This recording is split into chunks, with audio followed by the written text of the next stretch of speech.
Also, today marks another sort of nail in the coffin of British industry, because today is the day that the Port Talbot blast furnace closes. 3,000 jobs slaughtered by net zero, say quite a few people on Twitter today. Richard Tice is one of them. The net zero altar of stupidity claims more jobs and does worse things for the economy. And of course, many of these jobs, despite the fact that we're giving millions and millions and millions of pounds to Tata, the people that own the steelworks, are going to India. Ben, I'm sure you'll have something to say about that. Very good morning to you. Good morning, Mike. Good morning. Good to see you. Good to see you too. I mean, isn't it ludicrous that, we're going to talk about the migrant problem in a moment, but that jobs are literally being drained away from this country by the people running this country, and you have to sort of ask yourself, what on earth are they thinking? All in order to make us net zero compliant. We lose 3,000 jobs in a part of Wales where there aren't very many other jobs to be had, and we allow those jobs to be taken away with a subsidy by us to India. Yeah, I mean, it's interesting.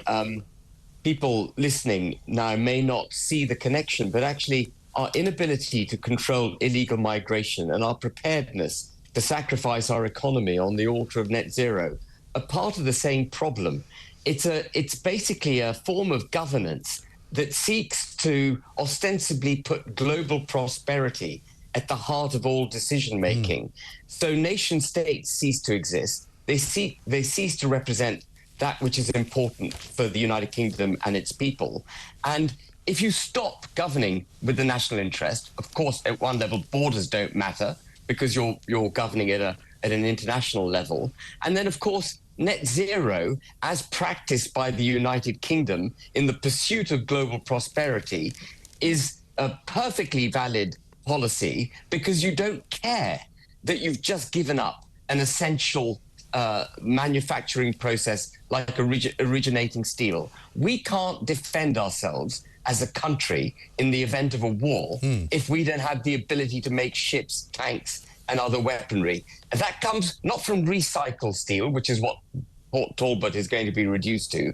That comes from the ability to make steel. And if, God forbid, we're at war with China, we won't be able actually to import any steel in order to defend ourselves. Right. This is complete lunacy that we've allowed Port Talbot to close.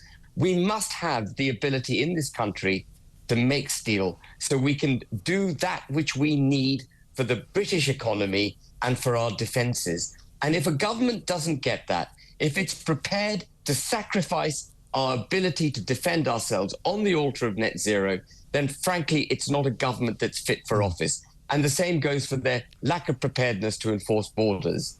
Indeed.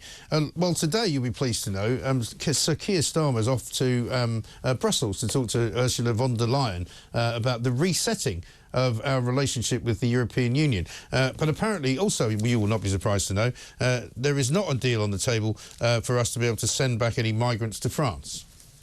No, there never was. And, I saw Boris Johnson had written in his book that he thought Macron was trying to weaponise the illegal migration across the Channel in order to punish us for Brexit.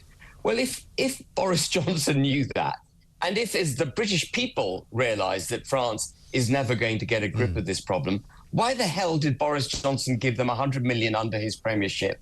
And why did Rishi Sunak then promise them another 500 million? Why have we given the French the thick end of nearly £1 billion, British taxpayers' money, in order to control a problem we know they will not control? Yeah. They've repeatedly been completely open with us. They've done nothing, have they? They've done nothing. It's so clear.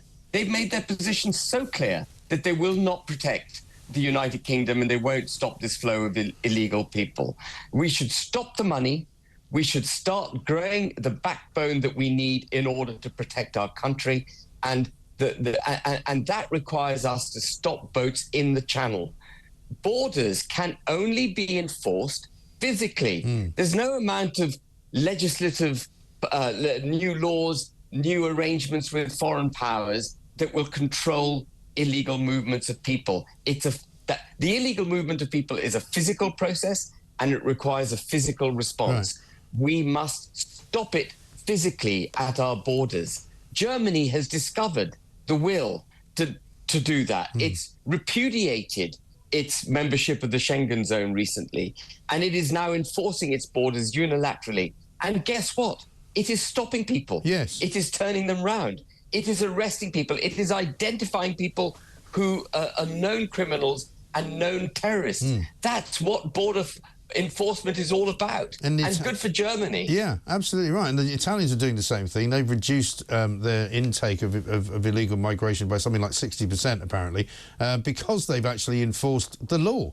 They've gone and actually dissuaded people from landing on their shores. And, you know, in the least surprising news of the weekend, thanks to all of those people who said from the lefty-lovey department, oh, but all of these people are coming and they're fleeing terrible, terrible things in their own countries and we must welcome them all. It turns out that basically a small boat migration from Albania has now enabled the Albanian drug gangs to take over hook, line and sinker Britain's cannabis market, which is worth billions and billions of pounds every single year, and they've been able to do it because they've got so many people in here illegally. I mean, and it's a trade that is absolutely flourishing. Yeah. I'm sure anyone watching or listening to this programme knows that every 5 yards down any urban street right across the United Kingdom, you get a whiff of weed. Yeah. And that is testimony to the success of the Albanian gangs. And they're taking houses. You know, we've got a housing crisis, but they're taking houses. They're shutting them down, blackening out the windows, creating their, I can't remember, they were hydroponics, I think is the expression, for water-fed creation of cannabis. And they're making a huge success of it. And on the back of it, by the way, we are also seeing the sprouting up of multiplicity of barbershops, nail shops, vaping shops, all acting effectively as money laundering. Oh, not all, a very substantial number acting as money laundering. I think most outfits. Certainly, you know, most acting as money laundering outfits for this drug trade. Yeah, and you know, and then again, just to put this into context, you've got a prime minister who castigates people who stand up against illegal migration, calls them far right, directs the criminal justice system to arrest, detain, charge, incarcerate and throw away the key. And yet we have a drug trade which the police are doing absolutely nothing about. And with drugs, it's not a benign activity, the selling of cannabis.